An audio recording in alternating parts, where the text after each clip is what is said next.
Hello guys. स्वागत है आपके अपने चैनल व्हील एंड साइंस पर। आज हम लोग पढ़ने जा रहे हैं रासायनिक अभिक्रिया एवं समीकरण का सेकेंड थर्ड पार्ट, जिसका मैं बताऊंगा कि संकेत का मतलब, रासायनिक अभिक्रिया के प्रकार, जिसका मैं सबसे पहले मैं डिस्कस करूंगा कि संयोजन अभिक्रिया क्या है, और उसका मैं एग्जांपल दूंगा, बीकर वाला कैल्शियम ऑक्साइड का एग्जांपल दूंगा। ठीक है, शुरू करते हैं हम लोग अपना तीसरा पार्ट। तो पहले संकेत, तो यहाँ पर देख सकते हैं कि मैंने एस लिखा, इसका बगल मैंने ठोस लिखा। यानी जब भी आपको जो जैसे कि आपको इसका में देखने को मिल जाएगा कैल्शियम वाला में, जी यहाँ पर आपको मिल जाएगा एस देखने के लिए, तो समझ जाना है कि ठोस का बात हो रहा है, क्या ठोस रूप में होगा, ठोस अवस्था में। जी का मतलब गैस अवस्था में होगा, एल का मतलब द्रव्य अवस्था में होगा, और ए क्यू यानी जलीय विलयन, यानी जैसे कि हम लोग चीनी लेते हैं पर वो ठोस रहता है, फिर उसको जल में डालते हैं तो फिर मेरा लिक्विड बन जाता है, तो इसी को हम लोग ए क्यू बोलते हैं, जलीय विलयन। ठीक है, तब हम लोग आते हैं रासायनिक अभिक्रिया के प्रकार में। तो रासायनिक अभिक्रिया का मुख्य रूप से 5 प्रकार होता है, जिसका में सबसे पहले हम देखते हैं कि संयोजन अभिक्रिया, दूसरा वियोजन अभिक्रिया, तीसरा विस्थापन अभिक्रिया, चौथा द्विविस्थापन अभिक्रिया, और पांचवा रेडॉक्स। रेडॉक्स में हम लोग दो चीज और देखते हैं कि रेडॉक्स में एक आ जाता है मेरा उपचयन, एक आ जाता है मेरा अपचयन, दोनों देखेंगे। ठीक है, तो सबसे हम लोग शुरू करते हैं अपना पहला अभिक्रिया से, जिसका नाम है संयोजन अभिक्रिया। तो संयोजन अभिक्रिया का मतलब हम लोग नाम से पता चलता है कि संयोजन यानी कोई चीज से जुड़कर बना वाला, यानी कोई चीज से जुड़कर ही बनता है। तो मान लीजिए कि आपके पास एक पदार्थ ए है और एक पदार्थ बी है। ये दोनों पदार्थ आपस में अभिक्रिया किया और एक पदार्थ ए बी का निर्माण किया। इसमें हम लोग देख सकते हैं कि इसमें दो पदार्थ यानी एक ए पदार्थ एक बी पदार्थ मिला, और एक तीसरा पदार्थ सी का निर्माण किया जिसमें एक है। अगर हम परिभाषा में जाएंगे तो हम लोग ऐसे कह सकते हैं कि वैसी अभिक्रिया जिसमें दो या दो से अधिक अभिकारक मिलकर केवल एकल उत्पाद का निर्माण करते हैं, तो इसे ही संयोजन अभिक्रिया कहते हैं। इसके एक और उदाहरण लेते हैं हम लोग, जिसका हम लोग कार्बन और ऑक्सीजन का हमको उदाहरण लेते हैं। तो यहाँ पर ये मेरा सी है प्लस ऑक्सीजन का O2 बनेगा मेरा CO2। तो इसका में आप लोग देख सकते हैं कि इसका में सबसे पहले एक पदार्थ एक अभिकारक सी था, दूसरा अभिकारक O2 था, और मिल करके एक एकल पदार्थ का निर्माण करता है जिसका नाम है कार्बन डाइऑक्साइड। ठीक है, ये संयोजन अभिक्रिया कहेंगे। एक उदाहरण हम लेते हैं जिसका में हम लोग कैल्शियम ऑक्साइड का जल के साथ अभिक्रिया हम लोग दिखाते हैं। तो इसको दिखाने के लिए हम लोग क्रियाकलाप, जो हम लोग बुक में दिया हुआ है क्रियाकलाप 1.4, उसका हम लोग एग्जाम्पल लेते हैं। तो इसका में दिया हुआ है सबसे पहले एक बीकर है, उसके बाद जिसका में हम लोग जल डाल देते हैं, और फिर उसमें कुछ कैल्शियम ऑक्साइड की कुछ बूंदे डालते हैं। तो जब हम लोग इसका में कैल्शियम ऑक्साइड की कुछ बूंदे जल में डाल देंगे तो हम लोग का इसमें बुलबुले उत्पन्न होने लग जाएंगे। यह हम लोग का संकेत है कि इसमें ऊष्मा उत्पन्न हो रही है। बुलबुलाहट यानी बुलबुले उठने का ये संकेत क्या है कि इसमें क्या है, ऊष्मा उत्पन्न हो रही है, ऊष्मा उत्पन्न हो रही है इसमें। ठीक है, यानी जब हम लोग कैल्शियम ऑक्साइड का, ठीक है हाँ देखिए यहाँ पर कैल्शियम, हाँ ठीक है, तो जब हम लोग कैल्शियम ऑक्साइड का H2O के साथ अभिक्रिया करते हैं तो हम लोग को calcium hydroxide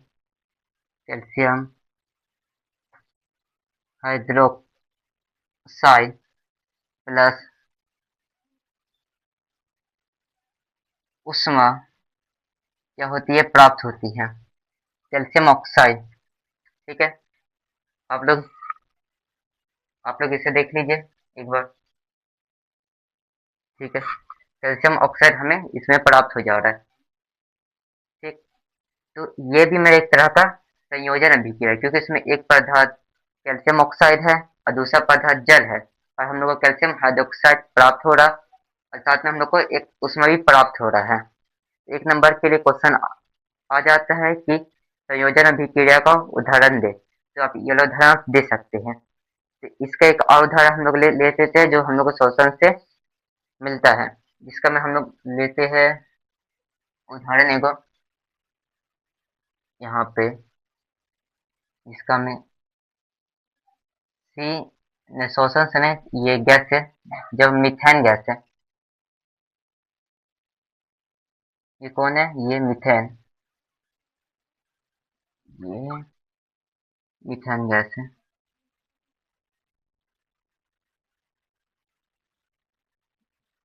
methane gas, methane gas है, इसका ऑक्सीजन के साथ अभिक्रिया हुआ और फिर ये बनाता है मेरा CO2 प्लस H2O प्लस उष्मा। अब एक मैं पॉइंट आपको लिखवा रहा हूँ कि इसमें ऊष्माक्षेपी अभिक्रिया भी है, इसमें ऊष्माक्षेपी अभिक्रिया यानी ऊष्माक्षेपी अभिक्रिया सिंपल वैसी अभिक्रिया होती है जिसमें ऊष्मा का निर्माण होता है, यानी परिभाषा में आएगी तो वैसे बोलेगा, तो वैसी अभिक्रिया जिसमें उत्पाद के साथ साथ ऊष्मा का भी निर्माण होता है उसे ऊष्माक्षेपी अभिक्रिया कहते हैं। ठीक है, ये क्या है, ये एक ऊष्माक्षेपी अभिक्रिया है। ठीक, तो मैंने आपको बता दिया कि ऊष्माक्षेपी अभिक्रिया होती क्या है। ऊष्माक्षेपी, ठीक है, तो अब आप इसे नोट कर लीजिए। अब हम लोग आगे बढ़ते हैं, नोट कर लीजिए इसे।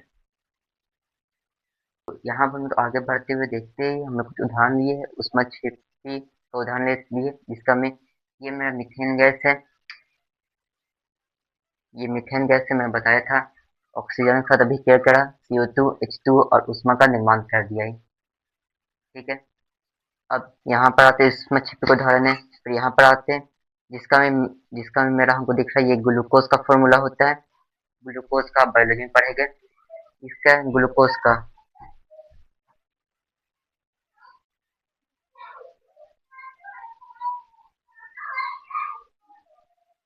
ग्लूकोज, ठीक है, तो ये ग्लूकोज का फॉर्मूला, इसका इसका में जब हम लोग सांस लेते हैं ये करता है अभिक्रिया और CO2 H2 और उष्मा का निर्माण करता है। संयोजन अभिक्रिया को ध्यान देते हैं, संयोजन अभिक्रिया को ध्यान जब हम लोग जल का ऑक्सीजन से अभिक्रिया, जब हम लोग हाइड्रोजन का जल के साथ अभिक्रिया करते हैं तब हम लोग ये H2O हम लोग को प्राप्त होता है, और जब हम लोग CO2 का अभिक्रिया करते हैं तब हम लोग को CO2 प्राप्त होता है। इसको हम लोग कार्बन का दहन भी कहते हैं, किसको कहते हैं, कार्बन का दहन भी इसको हम लोग कहेंगे ये वाला को। ठीक है, तब हम लोग आगे बढ़ते हैं, आप इसे नोट नोट कर लीजिए। हेलो गाइस, अब हम लोग पढ़ने वाले हैं अपना नेक्स्ट चैप्टर जिसका नाम है कि वियोजन अभिक्रिया क्रिया। ठीक है, तो अब वियोजन का हम लोग पहले मतलब समझते हैं। तो वियोजन का मतलब होता है कि दो भागों में दो या दो से अधिक भागों में कोई चीज को तोड़ना या उसको विभाजन करना। मान लीजिए मार्कर है ये, इसको हम लोग दो भागों में तोड़ देते हैं, हम तोड़ दिए, एक भाग ये हो गया, एक पर इसका ठेपी हो गई, दो भाग में टूट गया, इसी को हम लोग वियोजन बोल देंगे। लेकिन जब वियोजन के साथ अभिक्रिया लग जाता है तो यानी इसके साथ एक रासायनिक समीकरण और रासायनिक अभिक्रिया होगी। ठीक है, तो इसका हम लोग एक उदाहरण लेने के लिए हम लोग जल का उदाहरण लेते हैं कि हम लोग जल का उदाहरण क्या लेते हैं कि हम लोग के पास जल है H2O, हम लोग जब जानते हैं जब इसको हम लोग गर्म करते हैं तब ये भाप में तब्दील हो जाता है, तो यहाँ पर हम लोग क्या करें, इसको हम लोग गर्म करते हैं, गर्म का सिंबल है, तो ये क्या होता है साथ में, ये मेरा H2 और प्लस O2, जिसको O2 को ऑक्सीजन बोलते हैं और H2 को हाइड्रोजन बोलते हैं, इसका में विभाजित हो जाता है। ठीक है, तो इसी को हम लोग अभिक्रिया कहेंगे, वियोजन अभिक्रिया कहेंगे। जब भी कोई मेरा अभिकारक है, एकल अभिकारक होगा, जब भी वो मेरा दो गो उत्पाद में टूट जाएगा या उससे अधिक उत्पाद में टूटेगा तो उसी को वियोजन अभिक्रिया कहेंगे। परिभाषा में आएगा तो हम लोग इसे ऐसे कह सकते हैं कि वैसी अभिक्रिया जिसमें एक एकल पदार्थ, ऐसे कहेंगे तो ऐसे कह सकते कि वैसी अभिक्रिया जिसमें एक एकल पदार्थ दो या दो से अधिक उत्पाद में विभाजित हो जाता है उसे ही वियोजन अभिक्रिया कहते हैं। ठीक है, तो अब हम लोग एक और उदाहरण लेते हैं जिसका हम लोग फेरस सल्फेट को गर्म करना। यह आप लोग का 1.5 क्रियाकलाप है। तो इसका में हम लोग को बताया गया है कि हम लोग के पास जैसे फेरस सल्फेट है, तो हम लोग फेरस सल्फेट लिए जब हम लोग फेरस सल्फेट को जब हम लोग गर्म करते हैं, तब उससे पहले जो फेरस सल्फेट है वह मेरा पहले रंगहीन रहता है। जब हम उसको गर्म करते हैं तो गर्म करने के दौरान ये मेरा हरे रंग में का होता है, और जब ये मैं विभाजित होके जब मेरा फेरिक ऑक्साइड यहाँ पर देखिए, ये फेरिक ऑक्साइड है, फेरिक ऑक्साइड में जब तब्दील होता है तब ये मेरा भूरे रंग का हो जाता है। और साथ में साथ ये सल्फर डाइऑक्साइड और सल्फर ट्राइऑक्साइड का भी निर्माण करता है, क्योंकि इसमें एक एकल उत्पाद जो कि मेरा फेरस सल्फेट था वो टूट कर फेरिक ऑक्साइड सल्फर डाइऑक्साइड में परिवर्तित हो जाता है। इसे एक वियोजन अभिक्रिया का एक उदाहरण है। इसमें क्वेश्चन हम लोग को यही आता है कि जो फेरस सल्फेट होता है वो किस रंग का होता है, पहले तो पहले में रंगहीन होता है, उसमें कोई रंग नहीं होता है। और अभिक्रिया के पश्चात जो किस रंग का हो जाता है, अभिक्रिया के पश्चात जो मेरा फेरिक ऑक्साइड का निर्माण होगा और वह मेरा भूरे रंग का रहेगा। ठीक है, आप इसे नोट कर लीजिएगा बात को। तो हम लोग आगे चलते हैं, दूसरा इसका एक दूसरा उदाहरण लेंगे, आप इसे नोट कर लीजिए। ठीक है, हम लोग अपना क्लास यहीं पे समाप्त करते हैं। अगली क्लास में हम लोग पढ़ेंगे लेड नाइट्रेट का उष्मा की उपस्थिति में अभिक्रिया। ठीक है, तो उम्मीद करते हैं ये क्लास को पसंद आया होगा। अगर पसंद आया तो आप इसे लाइक और सब्सक्राइब करें, और हम लोग मिलते हैं अब इसके अगले पार्ट में। जब तक के लिए धन्यवाद, शुक्रिया इस वीडियो को देखने के लिए।